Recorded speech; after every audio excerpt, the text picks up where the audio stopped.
Hello बच्चों, good morning. आज की तारीख है 11 अप्रैल 2024। आज के करंट अफेयर क्वेश्चन और ललन टॉप प्रश्नों में आप सभी का स्वागत है।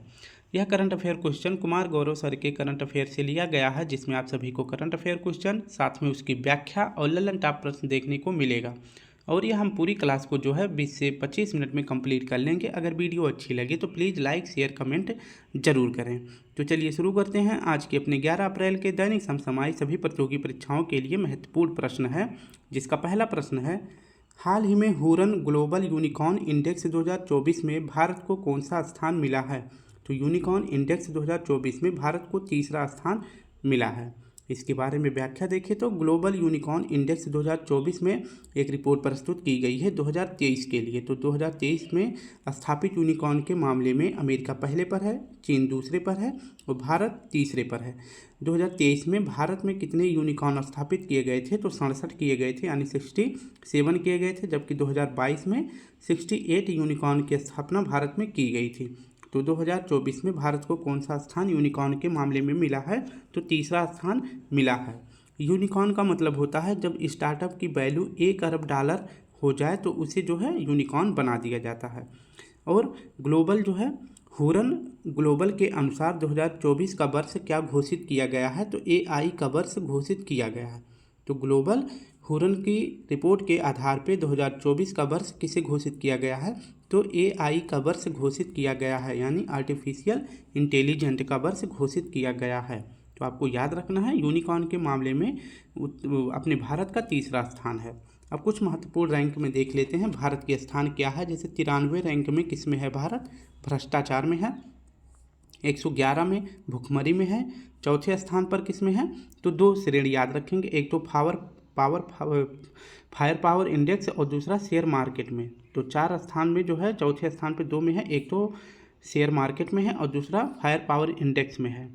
नेक्स्ट देखें तो 7वें नंबर पे है इन्वायरमेंट परफॉर्मेंस इंडेक्स में भारत की रैंक है 7वीं। HDI में जो है भारत की रैंक है 134 और जेंडर इनक्वालिटी इंडेक्स में जो है 108 नंबर है। हैप्पीनेस और पीस इंडेक्स, इन दोनों इंडेक्स में भारत को जो है 126वां स्थान प्राप्त है, जबकि जेंडर गैप इंडेक्स में भारत की रैंक है 127। ठीक है, तो ये सभी महत्वपूर्ण इंडेक्स आपको याद रखने हैं। दूसरा प्रश्न देखें तो हाल ही में दिवंगत नोबेल पुरस्कार विजेता पीटर हिंग्स ने किसका आविष्कार किया है? तो पीटर हिंग्स ने किसका आविष्कार किया है? तो इसका सही जवाब हो जाएगा गॉड पार्टिकल की। इसके बारे में व्याख्या देखें तो पीटर हिंग्स का भी हाल ही में निधन हो गया है और इनका निधन कहाँ हुआ है? स्कॉटलैंड के एडिनबर्ग में इनकी मृत्यु हो गई है। पीटर हिंग्स को जो है 2013 में नोबेल पुरस्कार से सम्मानित किया गया था। किसके लिए किया गया था? तो गॉड पार्टिकल या हिग्स बोसान की खोज के लिए। तो हिग्स बोसान पार्टिकल या गॉड पार्टिकल की खोज के लिए पीटर हिग्स को 2013 में नोबेल पुरस्कार दिया गया था। इसके अनुसार बताया गया है कि ब्रह्मांड की उत्पत्ति जो है मूल कणों से हुई है और ये मूल कण किसके बने हैं? तो गॉड पार्टिकल के बने हैं। तो पीटर हिग्स को 2013 में नोबेल पुरस्कार दिया गया था गॉड पार्टिकल की खोज के लिए, ये आपको याद रखना है। इलेक्ट्रॉन की खोज करने वाले कौन थे? तो जे थॉमसन थे। नेक्स्ट देखें तो परमाणु सिद्धांत की थ्योरी किसने दिया था? डाल्टन ने दिया था। परमाणु में नाभिक की खोज किसने किया था?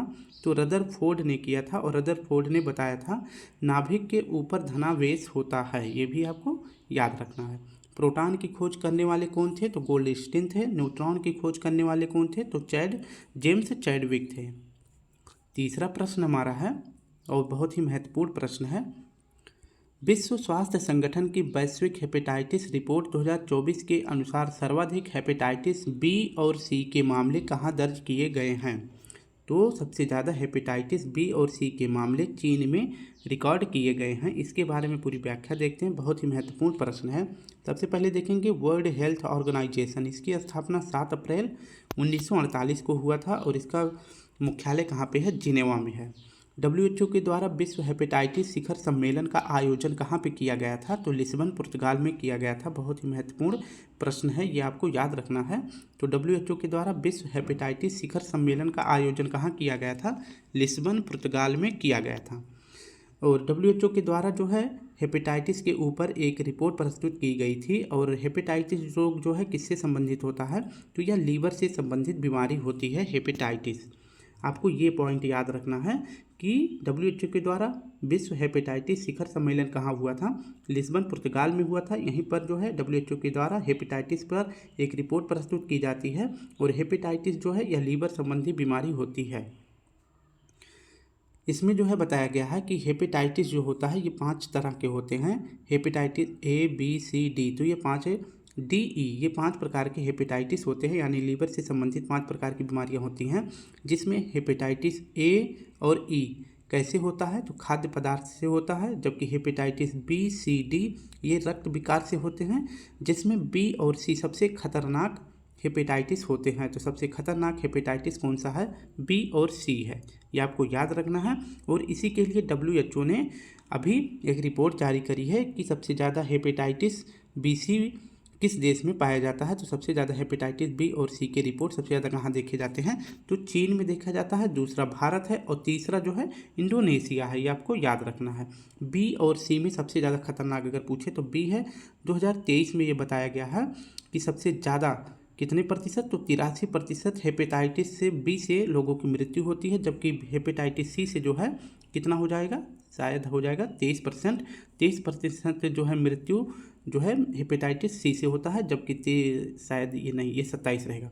ठीक है, तो 27% मृत्यु हेपेटाइटिस C से होता है। जबकि 83% हेपेटाइटिस B से होता है। ये आपको याद रखना है। तो हेपेटाइटिस B, C के सबसे ज़्यादा मामले चीन में देखे जाते हैं, फिर भारत में, उसके बाद इंडोनेशिया में। आपको याद रखना है।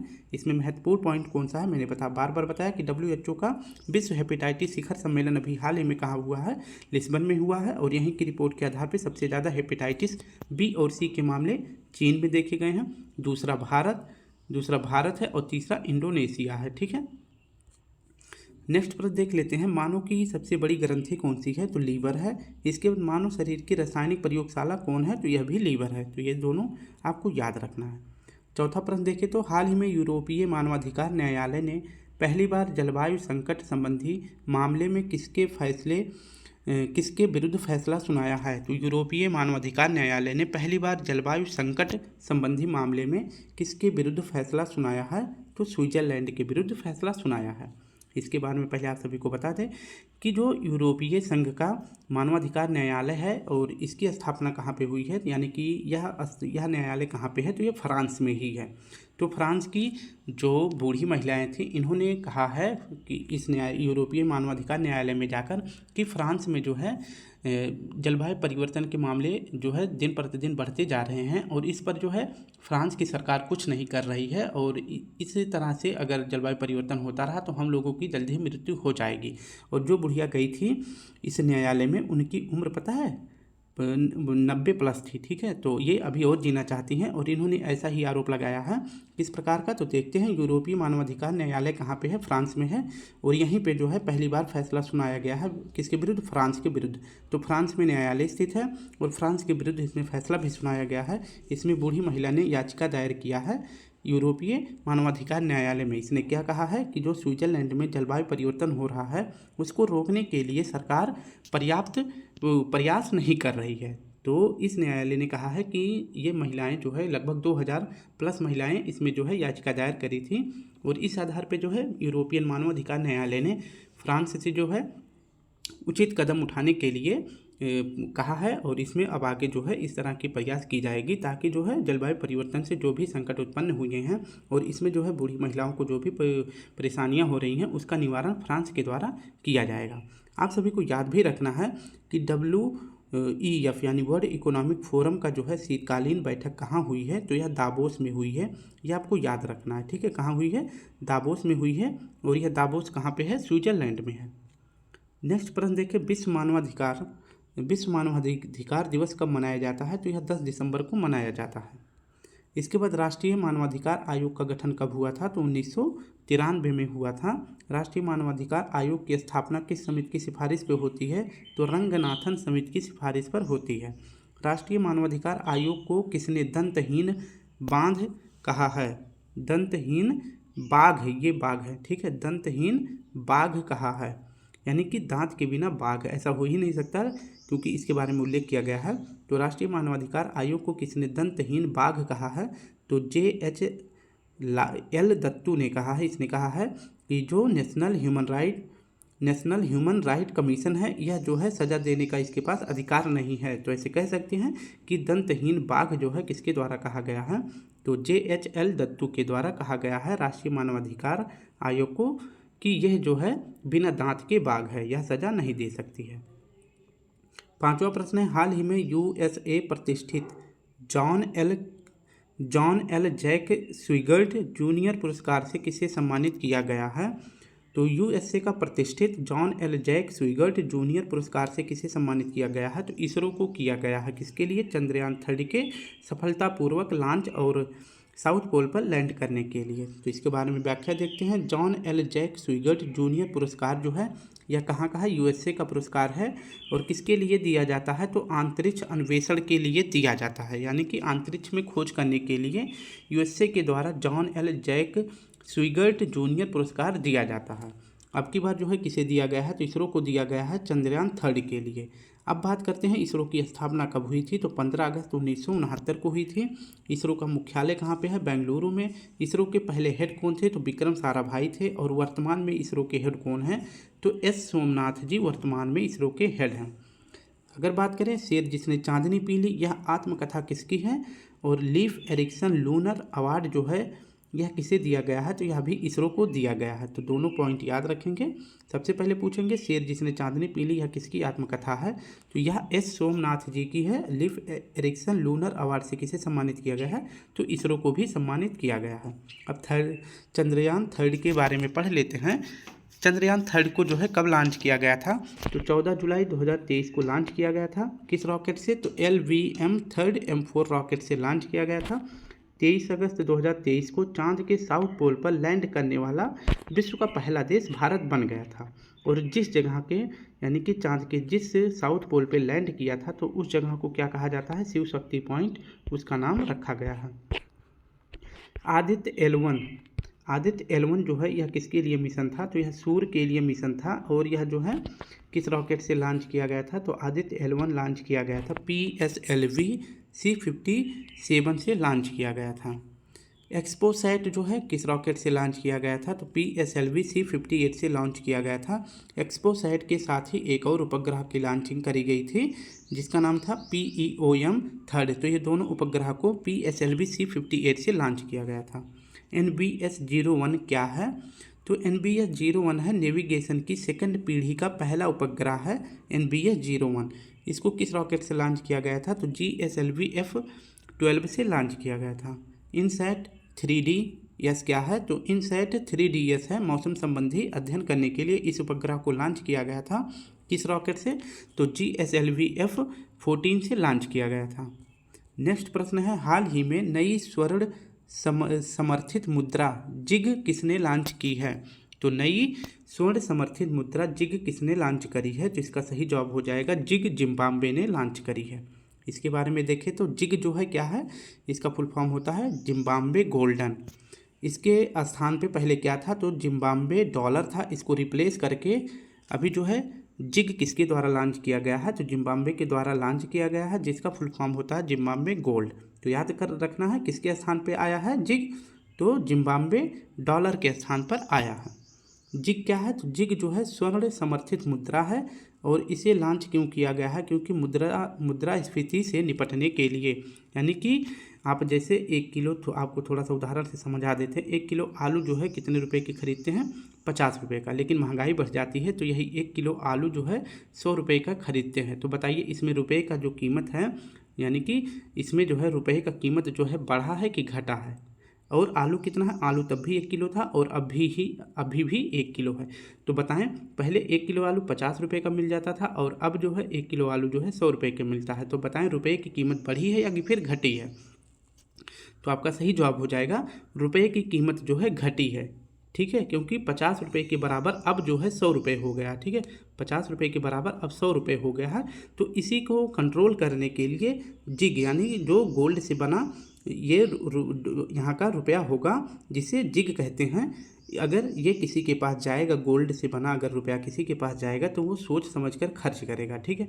तो जब कोई चीज़ सोच समझ के खर्च की जाएगी तो जो वस्तु होगी उसकी कीमत जो है घट जाएगी, ठीक है। तो यही जो 1 किलो आलू था, तो आलू की दाम जो है अगर सोने के रुपए देके अगर आलू खरीदना चाहेगा तो बहुत लोग होंगे थोड़ा सोच समझ कर खरीदेंगे, या फिर खरीदेंगे तो आवश्यकता अनुसार ही खरीदेंगे। जहाँ पे 4 टुकड़े आलू के खाते थे वहाँ पे 2 आलू के टुकड़े खाएंगे, यानी कि आधा किलो खरीदेंगे, तो इससे जो है महंगाई जो है वहाँ पे घट जाएगी, ठीक है। तो मुद्रास्फीति से निपटने के लिए जिग को जो है जिम्बाब्वे ने लॉन्च किया है। जिम्बाब्वे की राजधानी क्या है? तो जिम्बाब्वे की राजधानी है हरारे।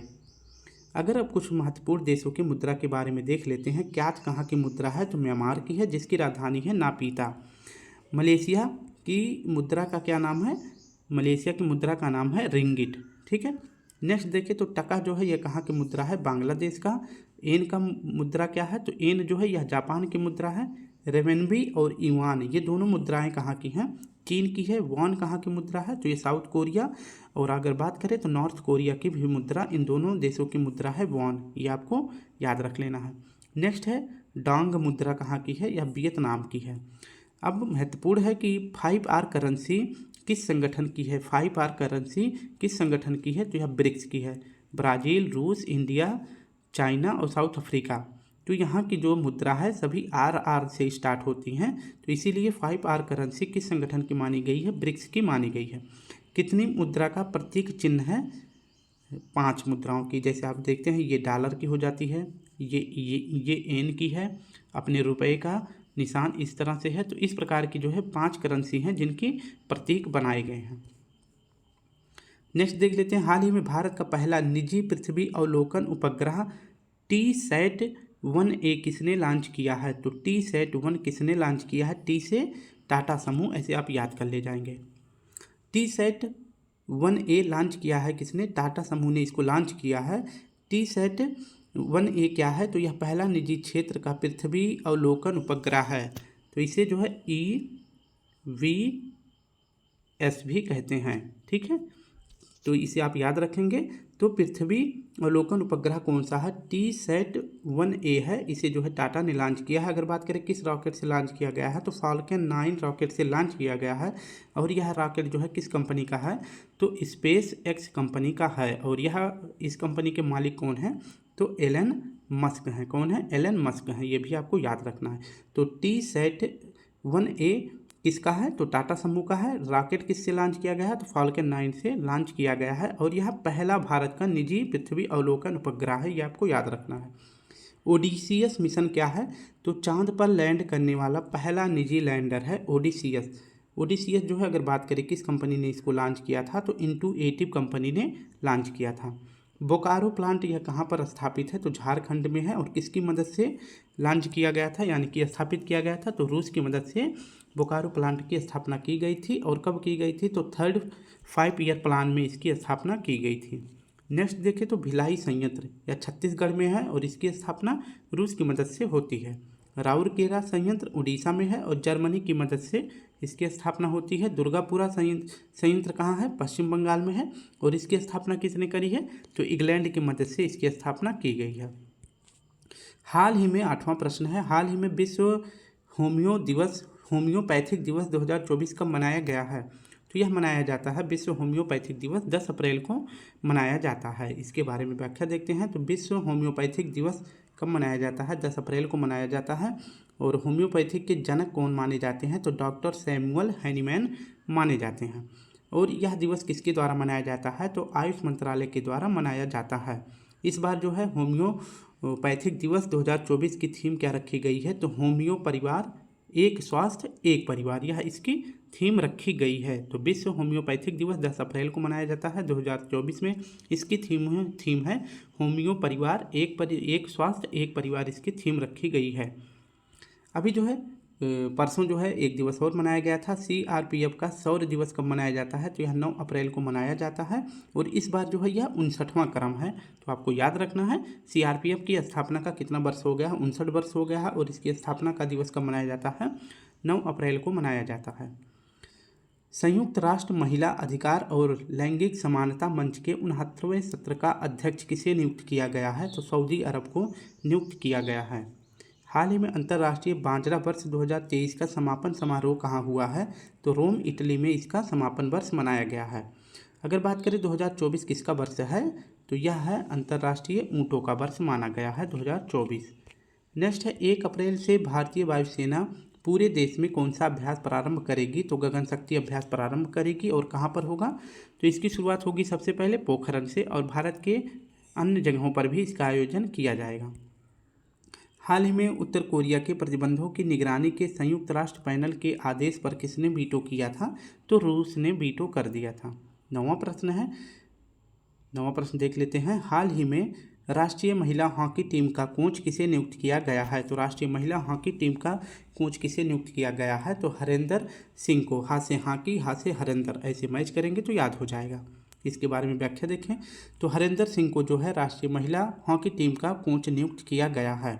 और ये कब तक जो है राष्ट्रीय महिला हॉकी टीम के कोच रहेंगे? तो 34वें ओलंपिक तक, यानी कि 2028 में 34वां ओलंपिक होगा, तब तक ये जो है राष्ट्रीय महिला हॉकी टीम के कोच बने रहेंगे। ठीक है। और इसमें जो है इनको क्यों कोच बनाया गया है? क्योंकि जो इससे पहले, यानी कि राष्ट्रीय महिला आयोग हॉकी टीम के पहले कोच थे, इससे पहले कोच थे, ये जो है 2024 के जो पेरिस ओलंपिक होना था, इसमें जो है भारतीय महिला टीम के लिए ये क्वालिफाई नहीं करा पाए, यानी कि महिलाओं का इसमें हॉकी में अच्छा प्रदर्शन ना होने के कारण जो है भारतीय महिला हॉकी टीम जो है 2024 के पेरिस ओलंपिक में क्वालिफाई नहीं कर पाई है। तो उस समय जो है जो वर्तमान में कोच थे उनको जो है क्या कर दिया गया? हटा दिया गया। और इनको हटाकर किसको लाया गया है? तो हरेंद्र सिंह को लाया गया है। और ये 2028 तक अब राष्ट्रीय महिला हॉकी टीम के कोच रहने वाले हैं। ठीक है। जो कि 34वें क्रम का ओलंपिक होगा, लॉस एंजल्स अमेरिका में होगा। ठीक है। और यहीं पर जो है क्रिकेट भी खेला जाएगा, ये आपको याद रखना है। अब बाकी के ऑप्शन में भी देख लेते हैं। विश्व बैंक के आर्थिक सलाहकार के सदस्य के रूप में किसे चुना गया है? तो राकेश मोहन जी को चुना गया है। पीटर पेलेग्रिनी कौन है? तो स्लोवाकिया के नए प्राइम मिनिस्टर चुने गए हैं। श्रीनिवास पल्लिया ये कौन है? तो विप्रो कंपनी के CEO और MD नियुक्त किए गए हैं।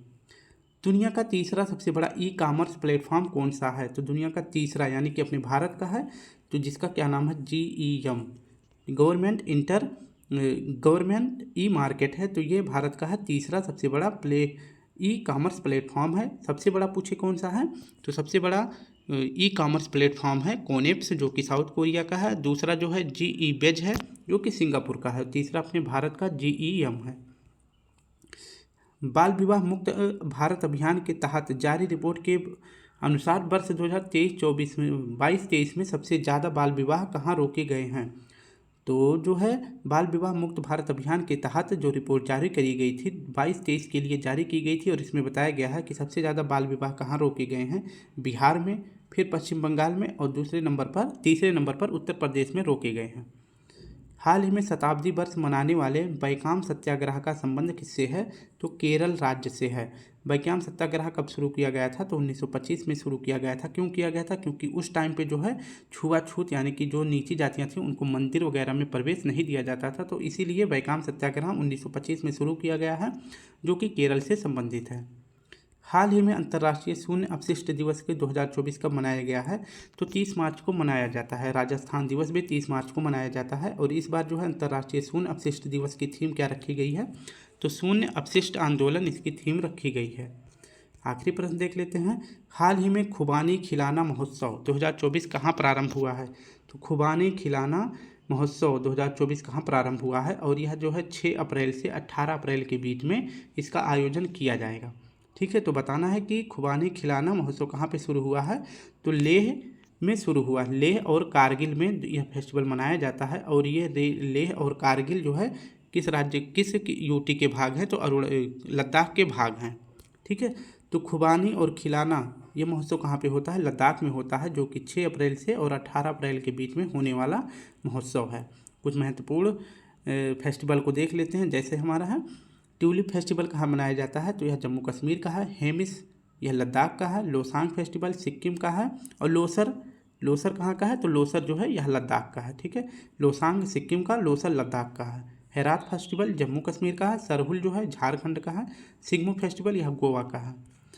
नेक्स्ट देख लेते हैं, श्रीलंकाई स्टार कामिंडू मेंडिस और इंग्लैंड की माया बाउचर बने ICC player of the month. तो ICC player of the month किसे बनाया गया है, तो इंग्लैंड की मैया बाउचर को और श्रीलंका के स्टार कामिंडू मेंडिस को जो है ICC player of the month का खिताब दिया गया है। तो स्टूडेंट, इस प्रकार से हमने 10 क्वेश्चन और साथ में उसकी लल्लन टॉप व्याख्या भी देख ली है। अगर वीडियो अच्छी लगे तो प्लीज़ लाइक शेयर कमेंट जरूर करें। कल फिर मिलते हैं, तब तक के लिए आप सभी को प्यारा सा जय हिंद, जय भारत।